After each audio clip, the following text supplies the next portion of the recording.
Sir, Hermann Goring, you mentioned this name, second in rank in Nazi command, fighter pilot, World War I का बहुत decorated soldier. हाँ.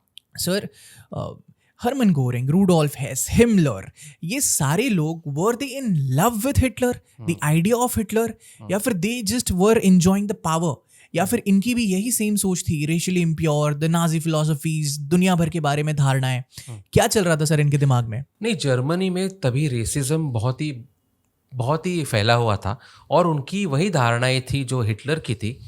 उसको एक जोड़ मिल गई थी, वो हिटलर के पर्सनालिटी की और लीडरशिप की. और हिटलर की कैरिज्मेटिक पर्सनालिटी थी, उनका एक करिश्मा था, उनकी एक बात करने का तरीका था उनका, और वो लोगों को अट्रैक्ट करने में बहुत ही सफल होते थे. तो वो बहुत अच्छे ओरेटर नहीं थे एक्चुअली. ये जो हमें बताया जाता है ना कि वो बहुत अच्छे ओरेटर थे, वो अच्छे नहीं थे, वो पैशनेट ओरेटर थे.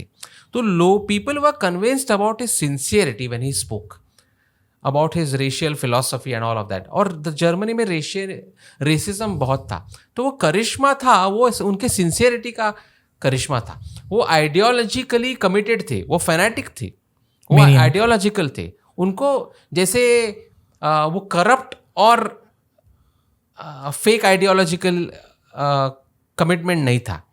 तो उनको पैसे का ये नहीं था, लेकिन उनका रेशियल और रेसिज्म का जो फिलॉसफी था वो बहुत ही स्ट्रांग था. तो उनका करिश्मा होने के कारण गोरिंग, रूडोल्फ हेस, हिमलर ऐसे लोग जुड़ते गए, नाजी आर्मी में पक्ष में आते गए, और सबकी सोच यही बनती रही. हिमलर तो उससे भी आगे गए काफ़ी. तो हिमलर ऐसे आगे गए कि 1938 में उनको हमेशा ये दिमाग में था कि ये आर्यन लोग भारत की तरफ गए थे और तिब्बत की तरफ गए थे. और एक थियरी थी कि जब आर्यन लोग अपने अटलांटिस एक नाम के एक आइलैंड पे रहते थे, that was the origin of the Aryan people, and that sunk into the sea. और वो जब डूब गया तब ये आर्यन लोग वहां से निकलकर ईस्ट में आए और हिमालय में गए. ओके. क्योंकि वो पूरा उनका आइलैंड डूब गया था, तो उनको एक प्रकार का डर था, तो वो माउंटेन्स में गए कि डूबेंगे नहीं करके. तो हमारे समाज को जिंदा रखने के लिए हम माउंटेन्स में जाएंगे. और एक थियरी थी कि वो लोग तिब्बत के आसपास कहीं तो गए थे, द ओरिजिनल आर्यंस. तो हिमलर ने क्या किया? Himmler was head of a Nazi research bureau that looked into Nazi origins, की origins of the Aryan race. तो उन्होंने एक एक्सपर्ट्स की टीम, एक एक्सपेडिशन भेजा तिब्बत में, हिमालय में, रिसर्च करने के लिए कि आर्यन लोग सचमुच यहाँ पे आए थे क्या, और अगर वो आए थे तो उनके कैरेक्टरिस्टिक्स क्या थे, उनकी आंखें कैसी थी, उनके चेहरे कैसे थे, उनका बॉडी का कॉम्पोजिशन कैसा था. तो एक आइडियल आर्यन कैसा था, द ओरिजिनल, वो रिसर्च करने के लिए उन्होंने एक टीम 1938 में हिमालय में भेजी, बिफोर द वर्ल्ड वॉर. और वो लोग भारत में आके ही मद्रास से, यहाँ चेन्नई से फिर तिब्बत गए. बाप रे. मतलब सर हिस्ट्री ट्रेसिंग, उसमें एंथ्रोपोलॉजिकल एक्सपर्ट्स थे, उसमें साइंटिस्ट थे.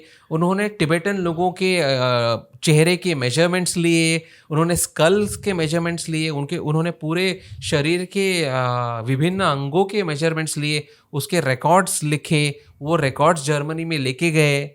So basically they were tracing back their roots, the origins of the so-called Aryan race. Characteristics, history tracing. और ये हिमलर ने ये एक्सपीडिशन भेजा. इसका एजेंडा क्या था? कि हमको मतलब नाजी लोगों को, मतलब उनका एक सोचना था कि नाजी लोगों का ओरिजिन क्या है, वो कैसे दिखते थे, उनका पहराव कैसा था, उनका चेहरा कैसा था, उनके स्कल्स कैसे थे, उनके आंखों के कलर्स कैसे थे. तो ये साइंटिफिक रिसर्च करके उसका ओरिजिन्स फाइंड आउट किया जाए. जैसे आजकल आर्कियोलॉजिस्ट और एंथ्रोपोलॉजिस्ट बोन्स या स्कल्स लेके रिसर्च करते हैं कि इसमें क्या है, इसका शेप क्या है, इनका हाइट क्या होगा, इनका ब्रेन का साइज क्या होगा. तो ये सब मेजरमेंट्स करने के लिए, वहाँ पे रिसर्च करने के लिए, वहाँ पे थोड़ा डिग्स करने के लिए, और वहाँ पे जो जिंदा लोग हैं, क्योंकि उसे लगता था कि कुछ ट्रेसेस आर्यनिज्म के अभी भी बचे होंगे उन लोगों में, तो वो ट्रेसेस ले लेंगे and do you think sir कि उनका जो एक साइंटिफिक विंग था जिसमें हाँ. There were mad scientists and as they say Mein Kampf is a madman's book, a Yeah. Madman's word, Yeah. तो Himmler who also became later the chief of the SS, correct. तो do you think ये सारी character tracing, history tracing इसलिए हो रही थी because they wanted to recreate that gene may be in their scientific labs, Absolutely, yes, breed yes. करके, या जो एक्सपेरिमेंट्स वो करते थे? Yes.